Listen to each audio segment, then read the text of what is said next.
बहुत पुराने ज़माने की बात है। एक राजा था। उसके महल में एक बहुत सुंदर बाग था। बाग में तरह-तरह के फूलों के पौधे और अनेक प्रकार के मीठे फलों के पेड़ थे। लेकिन इस बाग में सबसे आश्चर्यजनक चीज़ थी, एक सेब का पेड़ था, जिसमें सोने के सेब लगते थे। राजा ने इस पेड़ की देखभाल का खास इंतजाम कर रखा था। जब इसके फल पकते थे तो चौकीदार दिन रात पेड़ का पहरा दिया करते थे, ताकि कोई सोने का सेब चुरा कर न ले जाए। लेकिन एक दिन की बात है कि बाग के माली ने जब सोने के सेबों को गिना तो उसमें से एक सेब गायब था। उसने दौड़कर राजा को खबर दी। राजा फौरन बाग में पहुंचा। उसे यह देखकर बड़ा आश्चर्य हुआ कि देखभाल का इतना पक्का इंतजाम होने पर भी एक सेब किसी ने चुरा लिया। उसने ऐलान किया कि कोई सोने के सेब को चुराने वाले चोर का पता देगा, उसे इनाम दिया जाएगा। सबसे बड़े राजकुमार ने राजा से कहा कि रात में वह पहरा देगा और चोर को पकड़ने की कोशिश करेगा। राजा ने उसको इसकी इजाज़त दे दी। बड़ा राजकुमार रात में पहरा देने लगा, लेकिन 2 घंटे बाद ही उसे नींद आ गई और वह सो गया। सुबह उठकर जब उसने सेबों को गिना तो वह देखकर चकित रह गया कि रात भर में एक और सेब गायब हो गया था। इसके बाद दूसरी रात को मंझले राजकुमार ने पहरा देने का काम संभाला। उसे भी नींद आ गई और तीसरा सेब चोरी हो गया। राजा बहुत चिंतित था। दरबारियों की भी समझ में नहीं आ रहा था कि क्या किया जाए। सब लोग उदास बैठे थे कि इतने में सबसे छोटा राजकुमार आया और उसने कहा कि आज की रात मैं पहरा दूंगा और चोर को पकड़ूंगा। राजा इस राजकुमार से खुश नहीं रहता था, वह उसे मूर्ख भी मानता था। उसने उसे डांटते हुए कहा, तुम क्या समझते हो? क्या तुम्हें इसमें सफलता मिलेगी? तुमसे बड़े और तुमसे ज़्यादा समझदार दोनों राजकुमार इस काम में असफल हो चुके हैं। तुम जाओ अपना काम करो। लेकिन छोटा राजकुमार नहीं माना। उसने राजा से प्रार्थना की कि उसे एक मौका जरूर दिया जाए। अंत में राजा राजी हो गया। राजकुमार रात में पहरा देने लगा। उसने तय किया कि वह किसी भी हालत में नहीं सोएगा और चोर को जरूर पकड़ेगा। जब आधी रात हुई और 12 बजे का आखिरी घंटा बजा तो राजकुमार ने देखा कि एक सुंदर सोने की चिड़िया कहीं से उड़ती हुई आई और सेब के पेड़ पर बैठ गई। उसने देखते देखते सोने का एक सेब तोड़कर अपनी चोंच में पकड़ लिया। राजकुमार ने फौरन निशाना साधकर तीर चला दिया, लेकिन तीर चिड़िया को नहीं लगा और वह पंख फड़फड़ाकर उड़ गई। हाँ, इतना अवश्य हुआ कि उसका एक सुनहरा पंख टूटकर जमीन पर आ गिरा। दूसरे दिन सुबह राजकुमार ने राजा को सारी बात बता दी और वह सोने का पंख उनके सामने रख दिया। पंख इतना सुंदर और इतना कीमती था कि राजा उसे देखता ही रह गया। उसने कहा, अगर उस चिड़िया का एक पंख इतना सुंदर है तो वह पूरी चिड़िया कितनी सुंदर होगी। मैं चाहता हूँ कि उस चिड़िया को कोई पकड़ लाए। सबसे पहले बड़ा राजकुमार इस काम के लिए रवाना हुआ। चलते चलते वह एक जंगल में पहुंचा। वहां उसने एक लोमड़ी को एक पेड़ के नीचे आराम करते हुए देखा। राजकुमार ने मौका देखकर तीर अपने धनुष पर चढ़ा लिया। वह तीर छोड़ने ही जा रहा था कि लोमड़ी ने चिल्लाकर कहा, राजकुमार, मुझे मत मारो। मुझे पता है कि तुम सोने की चिड़िया की खोज में निकले हो। तुम मेरी राय मानो तो तुम्हारा काम जल्दी ही पूरा हो जाएगा। तुम इसी रास्ते से सीधे चले जाओ। शाम होने पर तुम एक गांव में पहुंचोगे। वहां तुम्हें आमने सामने 2 सराय मिलेंगी। एक सराय खूब सजी सजाई और सुंदर सी होगी, लेकिन तुम उसमें मत ठहरना। तुम उसके सामने वाली दूसरी सराय में ठहरना, जो बहुत मामूली और देखने में भी भद्दी सी होगी। ऐसा करने पर तुम्हारा काम आसानी से पूरा हो जाएगा। लोमड़ी की बात सुनकर राजकुमार को हंसी आ गई। उसने डांट कर कहा, भाग जा यहाँ से। मुझे तुम्हारी सलाह की जरूरत नहीं है। यह कहकर उसने तीर छोड़ दिया। लेकिन लोमड़ी बहुत चालाक थी। वह बचकर निकल भागी। राजकुमार आगे चलता गया। शाम को जब वह एक गांव में पहुंचा तो उसने देखा कि वहां सड़क के किनारे सचमुच 2 सराय थीं। उनमें से एक सराय खूब सजी सजाई थी और उसके अंदर से लोगों के नाचने गाने की आवाज़ें आ रही थी। दूसरी सराय भद्दी सी थी और वहां अंधेरा घिरा हुआ था। राजकुमार सजी सजाई सराय में ठहर गया। थोड़ी देर में वह भूल गया कि वह असल में सोने की चिड़िया की खोज में निकला था। उधर जब काफ़ी समय बीत गया और बड़ा राजकुमार नहीं लौटा तो मंझला राजकुमार सोने की चिड़िया की खोज में चल पड़ा। वह भी उसी तरह चलते चलते जंगल में पहुंचा तो वही लोमड़ी उसे भी मिली। इस राजकुमार ने भी लोमड़ी की बात पर कोई ध्यान नहीं दिया। जब वह शाम को उस गांव में पहुंचा तो बड़े राजकुमार की तरह सजी सजाई सराय में ठहरा। वहां के नाच रंग में मस्त होकर वह भी अपना काम भूल गया। यहाँ तक कि उसे घर लौटने की भी सुध न रही। अंत में सबसे छोटे राजकुमार ने राजा से कहा कि मैं सोने की चिड़िया की खोज में जाऊंगा। राजा को विश्वास था कि जब उससे बड़े दोनों राजकुमार इस काम में सफल नहीं हुए तो इसे और भी सफलता नहीं मिलेगी। लेकिन उसके जिद करने पर राजा ने उसे इजाज़त दे दी। छोटा राजकुमार तैयार होकर सोने की चिड़िया की खोज में निकला। जंगल में उसे भी लोमड़ी मिली। राजकुमार ने लोमड़ी की बात को ध्यान से सुना और लोमड़ी से कहा, ठीक है, तुम जैसे कह रही हो मैं वैसे ही करूँगा। अब तुम जाओ, मैं तुम्हें नहीं मारूंगा। इस पर लोमड़ी खुश होकर बोली, तुम सबसे अच्छे लड़के मालूम होते हो। तुमने मेरी बात का मजाक नहीं उड़ाया और मुझ पर तीर नहीं चलाया। मैं तुमसे खुश हूँ और तुम्हारी मदद करूँगी। आओ, तुम मेरी पूंछ पर बैठ जाओ, मैं तुम्हें उस सराय तक पहुँचा देती हूँ। देखते देखते लोमड़ी की पूंछ काफ़ी बड़ी हो गई और राजकुमार उस पर बैठ गया। उसके बैठते ही लोमड़ी हवा में उड़ने लगी और थोड़ी ही देर में मैदानों और पहाड़ों को पार करके उसी गांव में जा पहुंची। राजकुमार ने उसकी सलाह को मानकर छोटी और पुरानी समय सराय में ही डेरा डाल दिया। वह दूसरी सजी सजाई सराय से दूर ही रहा। दूसरे दिन से सुबह उठकर जब वो आगे बढ़ा तो कुछ देर चलने पर उसे वह लोमड़ी फिर से रास्ते में मिल गई। लोमड़ी ने उससे कहा, अब मैं तुम्हें बताती हूँ कि आगे तुम्हें क्या करना चाहिए। तुम सीधे चलो। आगे चलने पर तुम्हें एक बहुत बड़ा किला मिलेगा जिस पर सिपाही लोग पहरा दे रहे होंगे। तुम सिपाहियों से डरना मत और सीधे अंदर चले जाना, क्योंकि वे इस समय सो रहे होंगे। तुम बेधड़क होकर किले में घुसते चले जाना और उनके कमरों को पार करते हुए उस जगह पहुँच जाना जहाँ लकड़ी के एक मामूली से पिंजरे में सोने की चिड़िया बंद है। तुम चिड़िया को पिंजरे सहित उठाकर किले से बाहर ले आना, लेकिन एक बात याद रखना, चिड़िया के पिंजरे के पास ही एक बहुत सुंदर सा सोने का पिंजरा भी रखा होगा। तुम भूलकर भी चिड़िया को उस पिंजरे में मत रखना, मगर तुम उसे लकड़ी के पिंजरे में से निकालकर सोने के पिंजरे में रखने की कोशिश करोगे तो बाद में पछताओगे। यह कहकर लोमड़ी ने राजकुमार को फिर से अपनी पूंछ पर बिठाया और थोड़ी ही देर में उसको किले के पास पहुंचा दिया। राजकुमार ने किले के पास जाकर देखा कि सचमुच उसके पहरेदार सो रहे थे। वह बिना डरे सीधा महल में घुस गया और थोड़ी ही देर बाद वह उस कमरे में जा पहुंचा जहां सोने की चिड़िया एक पिंजरे में बैठी हुई थी। पिंजरे के पास ही सोने के 3 सेब पड़े हुए थे। इन सेबों को देखकर राजकुमार ने फौरन पहचान लिया कि ये सेब उसके पिता के बाग के ही थे। सोने की चिड़िया इतनी सुंदर थी कि राजकुमार उसको देखते ही रह गया। वह उसको उठाकर लाने ही वाला था कि उसकी नज़र पास ही पड़े एक सुंदर से पिंजरे पर पड़ी। वह पिंजरा बहुत सुंदर था और उसमें तरह तरह के कीमती पत्थर जड़े हुए थे। सोने की चिड़िया के लिए वही पिंजरा ठीक मालूम पड़ता था। राजकुमार लोमड़ी की बात को भूल गया और उसने सोने की चिड़िया को लकड़ी के पिंजरे से निकालकर सोने के पिंजरे में बंद कर दिया। लेकिन नए पिंजरे में आते ही चिड़िया ने खूब जोर जोर से शोर मचाना शुरू कर दिया। राजकुमार पिंजरे को उठाकर कमरे से बाहर भी नहीं निकल पाया था कि बहुत से सिपाही कमरे में घुस आए और उन्होंने राजकुमार को पकड़ लिया। अब राजकुमार को अपनी भूल का पता चला। उसे याद आया कि लोमड़ी ने उससे क्या कहा था, लेकिन अब क्या हो सकता था। सिपाही उसे खींचते हुए राजा के दरबार में ले गए। राजा के पहुंचने पर राजकुमार ने सारी बात कह सुनाई। राजा बोला, तुम मेरे महल में चोरी करने के लिए घुसे थे। मैं तुमको माफ़ नहीं कर सकता, तुम्हें फांसी की सज़ा दी जाएगी। लेकिन मैं तुम्हें एक मौका देता हूँ, अगर तुम मेरे लिए सोने का घोड़ा ला दो तो मैं न सिर्फ तुम्हें छोड़ दूंगा बल्कि सोने की चिड़िया भी तुमको दे दूंगा। राजकुमार को अपनी जान बचाने के लिए राजा की शर्त माननी पड़ी। अब वह सोने के घोड़े की तलाश में निकला। किले के बाहर जाने पर उसने देखा कि लोमड़ी का उसका इंतजार कर रही है। उसने लोमड़ी को सारी बातें बताई। लोमड़ी ने निराश होते हुए कहा, मैं अब तुम्हारी कोई मदद नहीं करूँगी। तुमने मेरे कहने के अनुसार नहीं किया। मैंने जिस तरह से कहा था अगर तुम उस तरह से काम करते तो इस मुसीबत में नहीं फंसते और सोने की चिड़िया तुम्हें मिल जाती। राजकुमार बोला, इस बार मुझे माफ़ कर दो, मुझसे गलती हो गई।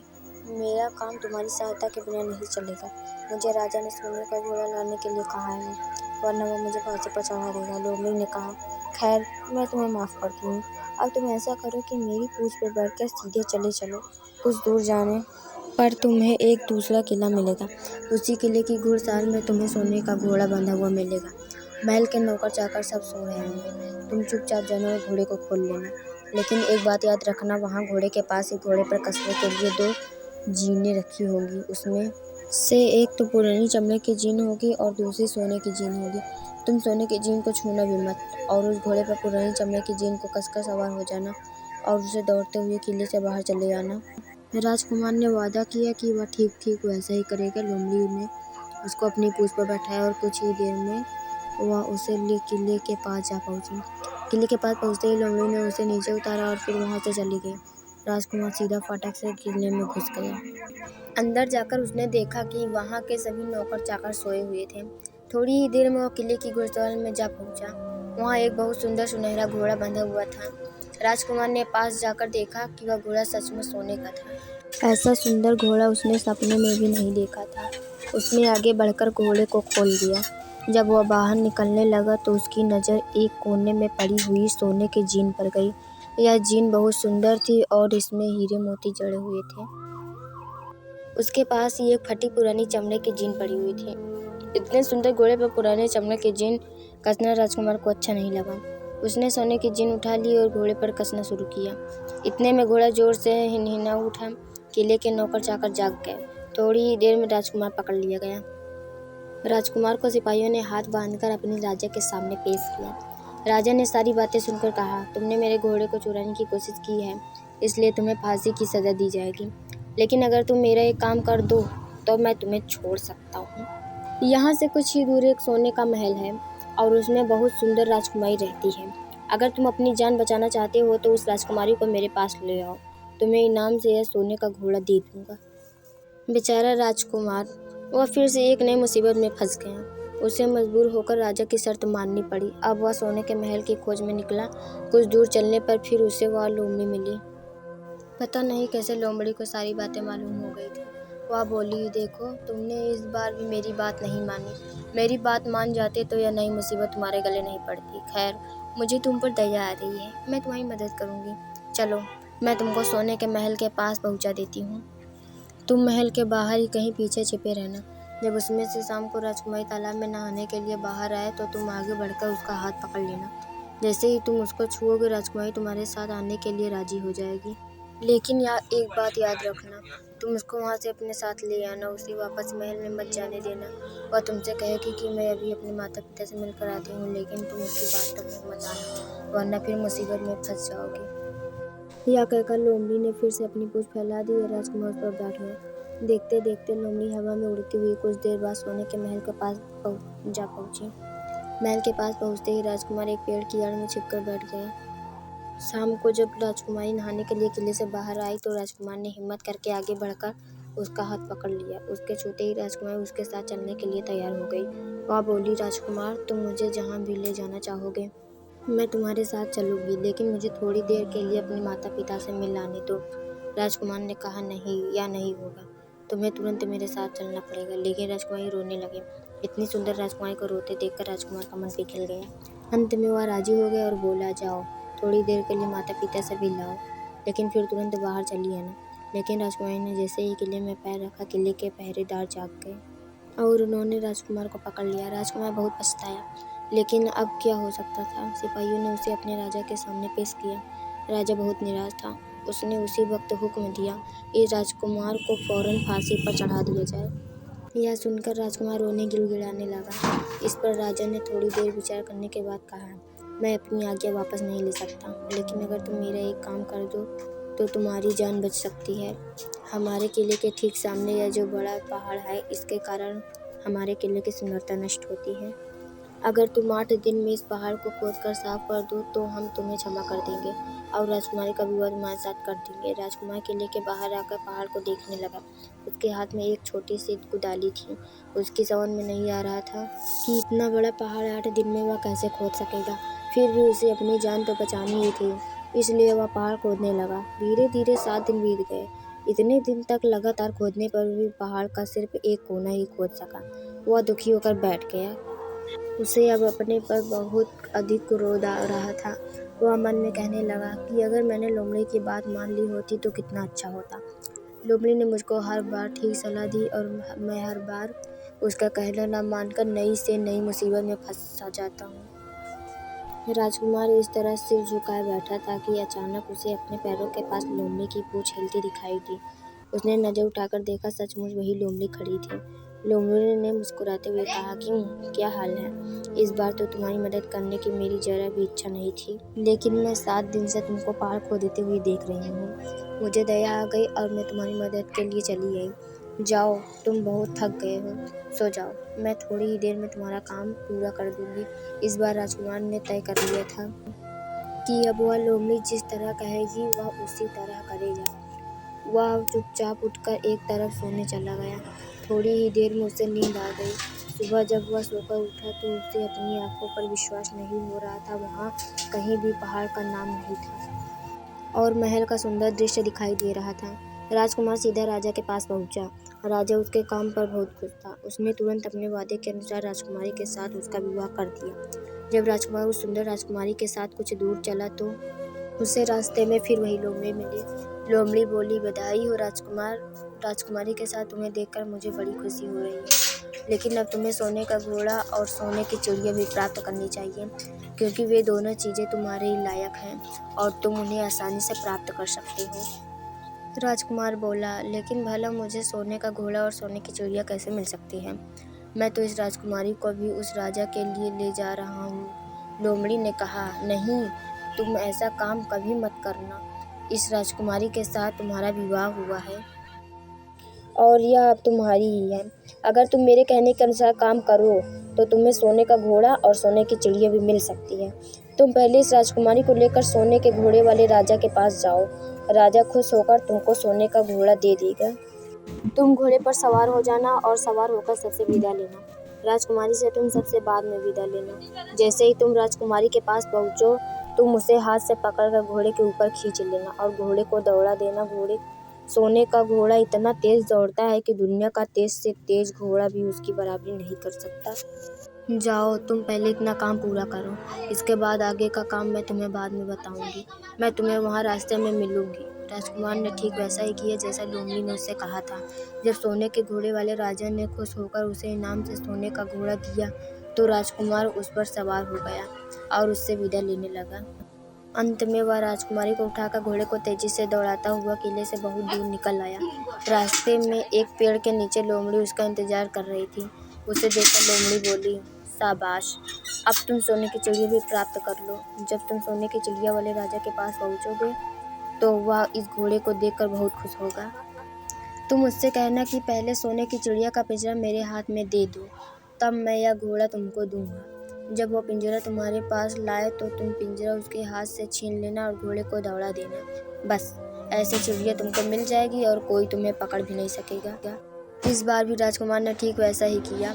वह राजकुमारी के साथ ही घोड़े पर बैठा रहा और जब राजा ने उसके हाथ में सोने की चिड़िया का पिंजरा दिया तो उसने देखते देखते एड़ मार दी और सोने का घोड़ा हवा से बातें करने लगा। कुछ दूर चलने पर लोमड़ी उसे मिली। राजकुमार ने उससे कहा, तुमने मेरी बड़ी मदद की है। तुम्हारी वजह से मुझे न सिर्फ सोने की चिड़िया मिली बल्कि सोने का घोड़ा और इतनी सुंदर राजकुमारी भी मिल गई। बताओ, मैं तुमको क्या इनाम दूँ? मैं तुमको कुछ न कुछ ज़रूर देना चाहता हूँ। लोमड़ी ने कहा, अगर तुम खुश हो तो मेरा एक काम कर दो। तुम एक तीर चलाकर मुझे मार दो। इस समय तुम यही सबसे बड़ा काम मेरे लिए कर सकते हो। राजकुमार ने कहा, भला यह कैसे हो सकता है? तुमने मेरी इतनी मदद की और मैं बदले में तुम्हें मार दूँ? मुझसे यह नहीं होगा। यह सुनकर लोमड़ी बड़ी दुखी हुई और बोली, अगर तुम मेरा यह काम नहीं कर सकते तो फिर ठीक है, जाओ, लेकिन मैं तुम्हारी भलाई के लिए ही कह रही हूँ कि तुम दो बातें ज़रूर याद रखना। एक तो तुम किसी कुएं की दीवार पर मत बैठना और दूसरे तुम ऐसे लोगों के लिए धन मत खर्च करना जिन्हें फांसी मिलने वाली हो। राजकुमार बोला, भाई, तुम भी अजीब हो। तुम्हारी बातें मेरी समझ में ही नहीं आती। भला मैं कभी कुएं की दीवार पर क्यों बैठूंगा और ऐसे आदमियों पर धन क्यों खर्च करूंगा जिनको फांसी दी जाने वाली होगी। लेकिन लोमड़ी ने उसकी बात का कोई जवाब नहीं दिया और अलविदा कहकर वहां से चली गई। राजकुमार सोने का घोड़ा दौड़ता हुआ आगे बढ़ा। राजकुमारी उसके साथ ही बैठी हुई थी और सोने की चिड़िया का पिंजरा उसके हाथ में था। कुछ ही देर में राजकुमार उस छोटे गांव में जा पहुंचा जिसमें वे दोनों सराय थी। गांव के लोग और ख़ास तौर से बच्चे उसको देखने के लिए बाहर निकल आए। सोने के घोड़े पर इतने सुंदर राजकुमार के साथ बैठी एक राजकुमारी को देखकर अभी लोग चकित थे। इतने में राजकुमार ने देखा कि गांव के बगीचे में एक जगह बहुत से लोग जमा हैं और कुछ शोर हो रहा है। राजकुमार के पूछने पर लोगों ने बताया कि वहाँ दो आदमियों को फांसी देने की तैयारी हो रही है। राजकुमार उधर ही चल पड़ा। वहाँ पहुँचने पर उसने पहचान लिया कि जिन आदमियों को फांसी दी जाने वाली थी वे और कोई नहीं बल्कि उसके ही भाई थे। वे लोग तब से उसी सजी सजाई सराय में रह रहे थे और तरह तरह के बुरे काम करते थे। वे जुआ भी खेलते थे और जुए में बहुत सा धन हार चुके थे। उन्होंने लोगों से बहुत सा रुपया भी उधार लिया था। इन्हीं सब बातों से चिढ़कर अब गांव वाले उन्हें फांसी पर चढ़ाने जा रहे थे। राजकुमार भला यह कैसे होने देता। उसने लोगों से कहा कि मुझसे रुपया ले लो और इन लोगों को छोड़ दो। उसके बहुत कहने सुनने पर लोग राजी हो गए और उन्होंने उन दोनों आदमियों को रिहा कर दिया। राजकुमार अपने भाइयों को छुड़ाकर आगे चला। कुछ दूर चलने पर जंगल में उन्हें एक कुआं दिखाई दिया। इस पर राजकुमार के कुछ देर कुएं के पास आराम करते हैं, वहाँ ठंडा पानी पीने के बाद हम लोग आगे चलेंगे। राजकुमार राजी हो गया। अब तक वह यह भी भूल चुका था कि लोमड़ी ने विदा होते समय उससे क्या कहा था। वह घोड़े से उतरकर कुएं की दीवार पर बैठ गया और आराम करने लगा। उसके दोनों भाइयों ने मौका देकर उसे कुएं में ढकेल दिया। इसके बाद उन्होंने घोड़े पर राजकुमारी को डाला और सोने की चिड़िया का पिंजरा उठाया और वहाँ से चलते बने। कुछ ही देर में वे लोग अपने राज्य में लौट आए। घर लौटकर उन्होंने राजा से कहा, हम लोग सोने की चिड़िया को पकड़ लाए हैं। इसी चिड़िया ने हमारे बाग में से सोने के सेब चुराए थे। इसके साथ ही हम एक यह सोने का घोड़ा और राजकुमारी भी लाए हैं। राजा बहुत खुश हुआ। सारे राज्य के लोग खुशियाँ मनाने लगे, लेकिन राजकुमारी खुश नहीं थी। वह बराबर रोती रहती थी। उसने खाना पीना छोड़ दिया। यही नहीं, घोड़े ने भी दाना पानी बंद कर दिया और सोने की चिड़िया भी उदास रहने लगी। राजा ने बहुत कोशिश की, लेकिन न तो वह राजकुमारी खुश हुई और न सोने के घोड़े और सोने की चिड़िया ने दाना खाना शुरू किया। उधर छोटा राजकुमार कुएं में गिर गया था, लेकिन वह मरा नहीं। कुआं बहुत गहरा था, लेकिन उसमें पानी बहुत थोड़ा था। वह कुएं में बैठा बैठा अपने भाग्य को कोसता रहा। अब उसे फिर उसी लोमड़ी की याद आई और वह पछताने लगा कि अगर मैंने उसका कहना मान लिया होता तो मैं मुसीबत में न फंसता। राजकुमार ने जैसे ही लोमड़ी को याद किया, लोमड़ी न मालूम कैसे कुएं के मुंह पर आ पहुंची और बोली, देखो राजकुमार, मैंने पहले ही तुम्हें समझाया था कि किसी कुएं की दीवार पर मत बैठना और ऐसे आदमियों की मदद मत करना जिन्हें फांसी दी जाने वाली हो, लेकिन तुम नहीं माने। खैर चलो, अब आखिरी बार में मैं तुम्हारी मदद किए देती हूँ। लो, मेरी पूंछ पकड़कर कुएं से बाहर निकल जाओ। यह कहकर लोमड़ी ने अपनी पूंछ कुएं में लटका दी।